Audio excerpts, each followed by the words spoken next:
அம்மா கிட்ட காவிய பத்தி என்ன பேசினேன்? நான் காவிய பத்திலாம் எதுவுமே பேசல. நம்ம ரெண்டு பேருக்கும் நடுவில் இருக்க பிரச்சனையை பத்தி தான் பேசினேன் அவங்க கிட்ட. அதை நீ என்கிட்ட கேட்டிருக்கலாம்ல. நீங்க நிஜமாவே நம்ம கல்யாணத்துக்கு ஓகே சொன்னீங்களா, இல்ல உங்க அம்மா உங்களை ஃபோர்ஸ் பண்ணி ஓகே சொன்னீங்களான்னு எனக்கு சந்தேகமா இருந்துச்சு. அதை கிளியர் பண்ணிக்க தான் அவங்க கிட்ட கேட்டேன். நம்ம ரெண்டு பேருக்கும் என்கேஜ்மெண்ட் ஆயிடுச்சு. ஆனா நீங்க எப்ப பாரு காவியா காவியான்னு சொல்லிட்டு இருக்கீங்க. காவியா என்னோட ஃப்ரெண்டு. அவளுக்கு நான் ஹெல்ப் பண்ணாம வேற யாரு ஹெல்ப் பண்ணுவா? நான் தான் எல்லாத்தையுமே உங்ககிட்ட சொல்லிட்டேனே, எதையுமே மறைக்கலையே. அப்பெல்லாம் என் மேல தப்பு எதுவும் இல்லைன்னு தானே அர்த்தம். அப்போ எதுக்கு அந்த ஆட்ல காவியா கூட நீங்க ஜோடியா நடிச்சீங்க? அந்த ஆட் கேன்சல் ஆக கூடாது, எந்த பிரச்சனையும் வரக்கூடாதுன்னு தான் நான் நடிச்சேன். எங்களை உத்தமன் சார் தான் அமிச்சாரு. முதல்ல பணத்தை எடு, நான் கரெக்டான நேரத்துல காசை கொடுத்துருவாங்க. நீ இப்படி சுண்டல் வித்து என்னைக்கு காசை கொடுப்ப? தேவையில்லாம இங்க கலாட்டா பண்ணாதீங்க. அப்பா என்னது இது, நீங்க சுண்டல் வித்துட்டு இருக்கீங்க, நான் இருக்கும்போது நீங்க ஏன்பா இதெல்லாம் செய்றீங்க? நீ தனியா கஷ்டப்பட்டு இருக்கலம்மா, உனக்கு ஏதாச்சும் உதவி பண்ணலாம் தான் இப்படி பண்ண. அம்மா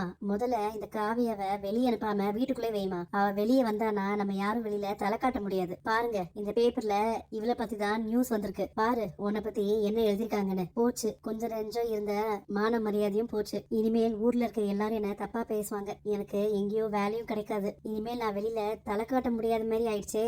சார் என்ன நியூஸ் எழுதிருக்கீங்க? எல்லாம் தப்பு தப்பா போட்டிருக்கீங்க. விசாரிக்க மாட்டீங்களா ஒழுங்கா? அநியாயமா ஒரு பொண்ணு மேல பழிய போட்டு ஈஸியா எஸ்கேப் ஆயிடலான்னு பாக்குறீங்களா? மரியாதையா உடனே மறுப்பு எழுதுங்க. உத்தமன் கிட்ட எவ்வளவு பணம் வாங்குனீங்க? அவன் தானே இதெல்லாம் பண்ண சொன்னா? எனக்கு அந்த பொண்ணை பத்தி தெரியும் சார். அவ ரொம்ப நல்ல பொண்ணு. அந்த உத்தமன் தான் அவளை பழி வாங்குறதுக்காக இதெல்லாம் பண்றான். நம்ம மீடியால இருக்கோம், நம்மளால யாராச்சும் பாதிக்கப்படலாமா?